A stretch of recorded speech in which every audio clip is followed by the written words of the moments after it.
अच्छा तो दोस्तों अभी मजीद कुछ अपडेट मिली है। वो अपडेट मजीद ये है कि जो इनके सीनियर लीडर्स हैं, आया कि उनको इन्वेस्टिगेशन में शामिल किया जाएगा या नहीं शामिल किया जाएगा।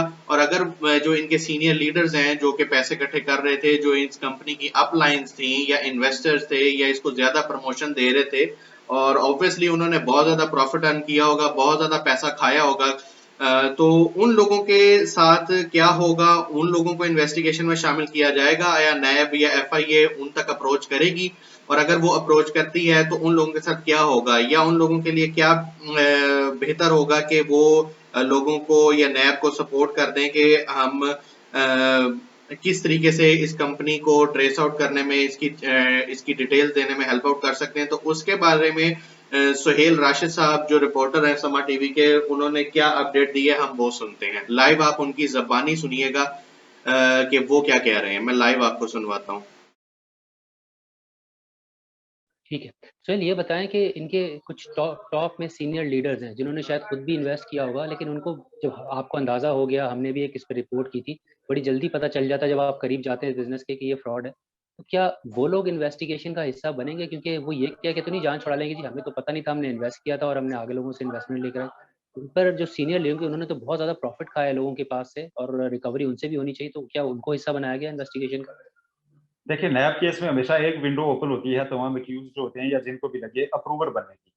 अगर वो अप्रूवर बन जाएंगे और अपनी प्ली बार्गेन भी कर लेंगे तो उनका यकीनन प्ली बार्गेन में तो एक कन्विक्शन हो जाती है। खैर, प्ली बार्गेन अगर वो करेंगे तो that is deem to conviction के वो एक सजा याफ्ता बंदे के तौर पे उसको वो सारी रकम उनको वापस करना पड़ेगी। एक उनके पास ये ऑप्शन है जेल जाने से बचने के लिए, और अगर वो पाकिस्तान में रहना चाहते हैं। दूसरा होता है अप्रूवर बनना, कि वो ये कह सकते हैं जी कि हमें तो पता नहीं था, हम तो एक इन्वेस्टर बन के इनके पास आए, हमें लगा कि ये जेन्युइन है, लेकिन हमें ये इन्होंने बताया था। और उनके बारे में जितनी भी है वो इन्फॉर्मेशन अगर वो बता देते हैं मजिस्ट्रेट के सामने एक स्टेटमेंट रिकॉर्ड करवा के चेयरमैन नैब के अप्रूवल से, तो वो अप्रूवर बन के इसमें से बच सकते हैं और वो अपनी स्टेटमेंट पे रिकॉर्ड करवा सकते हैं। अदरवाइज अगर वो उनका रोल वो इन दोनों में अगर नैब से वो कॉपरेट नहीं करते, तो यकीनन फिर उनको नैब को अक्यूज भी बना सकता है, जस्ट उनका एज विटनेस स्टेटमेंट भी रिकॉर्ड कर सकता है। ये नैब के जो आईओ होता है इन्वेस्टिगेशन ऑफिसर, और अब तो नैब में कंबाइंड इन्वेस्टिगेशन टीम चूंकि होती है, तो इसमें फाइनेंशियल एक्सपर्ट्स भी शामिल हैं जो ये सारा कुछ कर रहे हैं। मुकम्मल एक सेल बनाया गया है अब चेयरमैन नैब की जानिब से, तो उसके हवाले से वो उस वक्त हर एक का रोल जो है वो देखेंगे कि इसमें क्या बनता है।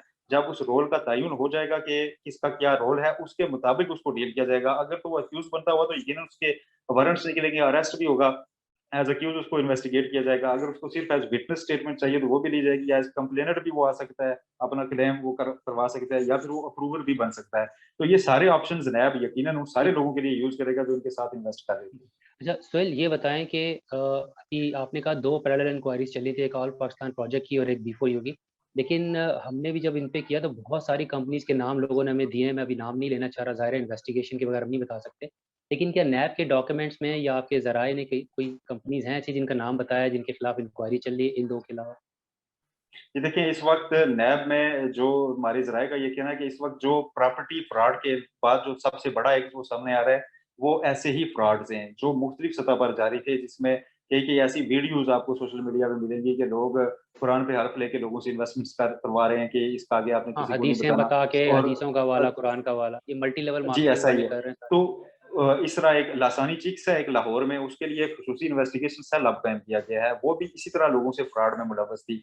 इस तरह बाइक्स की कंपनी चलाने में जो है वो एक इसके नाम पर ली जा रही थी। लेकिन इस वक़्त जो सबसे बड़ा लाहौर में इस वक़्त इन्वेस्टिगेशन स्टार्ट हुई है, वो लाहौर वो उसकी लासानी चिक्स नामी एक कंपनी है, उसके खिलाफ बाकायदा प्रेस रिलीज़ नैब की आ चुकी है कि इसके लिए स्पेशल इन्वेस्टिगेशन यूनिट क्रिएट किया गया है लाहौर में और इसको इन्वेस्टिगेट कर रहा है। इसी तरह यहाँ पर ये ऑल पाकिस्तान प्रोजेक्ट है, B4U कंपनी है, और इसके आगे कुछ छोटी-छोटी ज़ैली कंपनी है इसी तरह, और बाकी भी इससे जुड़ी जितने भी मामलात सामने आ रहे हैं, उसकी जो इनिशियल जो है होता है, सबसे पहले कंप्लेंट वेरिफिकेशन होता है।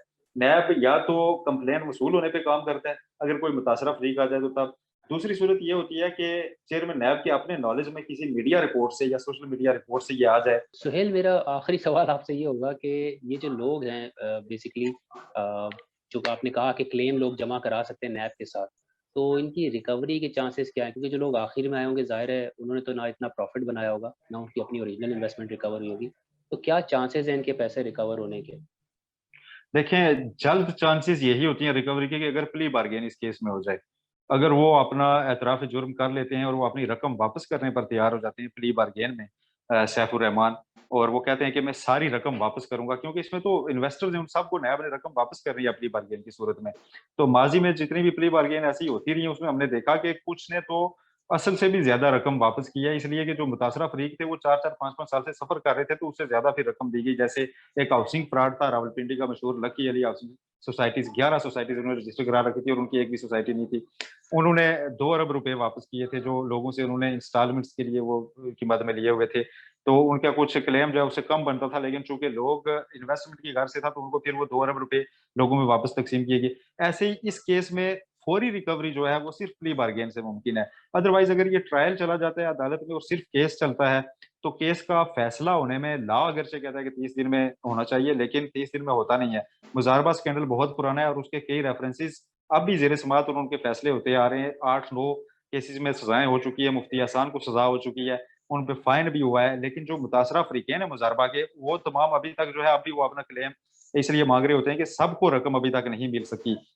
जो जितनी-जितनी रिकवरी हो रही है उसके अकॉर्डिंगली दी जा रही है, लेकिन प्ली बार्गेन के अलावा फौरी रिकवरी का एज़ सच कोई चांस मौजूद नहीं है।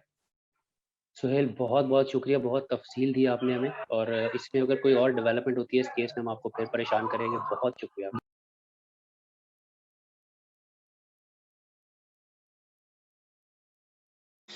जी, तो दोस्तों आपने सुना कि किस तरीके से बी फॉर यू कंपनी है उसकी इन्वेस्टिगेशन चल रही है।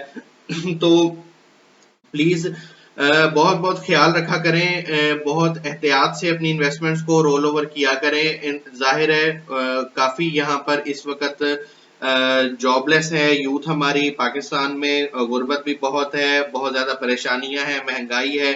तो जो लोग हैं जिनके पास कुछ 50,000 लाख 2 लाख कुछ पैसे पड़े होते हैं या कुछ सेविंग्स उन्होंने रखी होती हैं अपने मुश्किल वक़्त के लिए, जब ऐसी कंपनीज़ आती हैं तो लोग कहते हैं कि हम थोड़ी बहुत इन्वेस्टमेंट कर लें, चलो हमारा कम से कम किचन चल जाएगा। तो वो अपने किचन को चलाने के लिए वो इस तरह के स्कैम्स में वो फंस जाते हैं अपनी मासूमियत की वजह से। ऑब्वियसली उनको तो नहीं पता होता कि आगे जाके क्या होना है हमारे साथ। तो दोस्तों बहुत-बहुत ख्याल रखा करें, और कोई किसी भी कंपनी में इन्वेस्टमेंट करने से पहले मुतलका इदारों से, SECP से, security exchange commission of Pakistan या यूट्यूब से या वेबसाइट से, या बहुत सारे टेक्निकल तरीके हैं चेक करने के कंपनीज को, उनके लाइसेंस, उनके सर्टिफिकेट्स को चेक कर लिया करें कि कंपनीज चल भी रही है, कंपनी फेक तो नहीं है। और अगर कोई कंपनी आपसे इन्वेस्टमेंट ले रही है तो उनके पीछे रियल में कोई बिजनेस एस्टेब्लिश है। ऐसी भी कंपनीज हैं कुछ कि जिसमें इन्वेस्टमेंट की जाती है तो पीछे उनके रियल बिजनेसेस चल रहे होते हैं, वो आपकी इन्वेस्टमेंट्स को उन बिजनेस में इन्वेस्ट करती हैं और वहां से प्रॉफिट निकालती हैं, कुछ खुद रखती हैं, कुछ आपको डिस्ट्रीब्यूट करती हैं।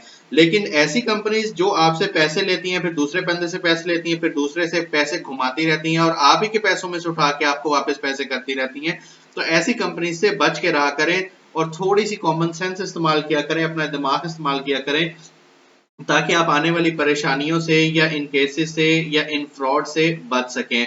तो जिस तरीके से अब ये कंपनी पिछले 4 साल से चल रही थी, लोगों के पैसे रोल ओवर कर रही थी, अब 119 अरब 119 अरब 1 अरब के अंदर 100 करोड़ होते हैं, इसका मतलब 119 अरब में कितने पैसे आ जाएंगे। ठीक है, आप 1 अरब में 100 करोड़ होते हैं, आप जरा देखें कि अमाउंट कहां जाती है। तो ऐसे लोग जब फ्रॉड करते हैं तो ये तो इंटरनेशनल कंट्रीज में जाते हैं और वहां पर 5 स्टार 7 स्टार होटल लेते हैं, 10-15 अरब रुपए की इन्वेस्टमेंट करते हैं और फिर 10-15 अरब किसी और मुल्क में इन्वेस्टमेंट करते हैं। गवर्नमेंट इनको नेशनैलिटीज और सिक्योरिटीज दे दी है, या ये पॉलिटिशियंस को जाके सपोर्ट कर देते हैं। तो इस तरह से इन लोगों से बचा करें। अब एक टैक्सी ड्राइवर था मलेशिया में, उसने कितना बड़ा स्कैम कर लिया हम मासूम लोगों के साथ। तो दोस्तों इसका बड़ा ख्याल रखिएगा और अपना भी ख्याल रखें। थैंक यू, अल्लाह हाफिज। एक इंपॉर्टेंट अपडेट थी इसलिए मैंने सोचा आप तक ये इन्फॉर्मेशन पहुंचाई जाए। तो इस वीडियो को देखें और अपने जो दोस्त आपके इसमें फंसे हुए हैं और परेशान हाल है उन तक भी पहुंचाए, ताकि वो नैब में जाके अपनी एप्लीकेशनें दें। नैब प्री बार्गेन पे इंशाल्लाह जल्दी रिकवरी करवाएगी और आप सब लोगों के पैसे निकल आए। अल्लाह हाफिज, अपना ख्याल रखिएगा।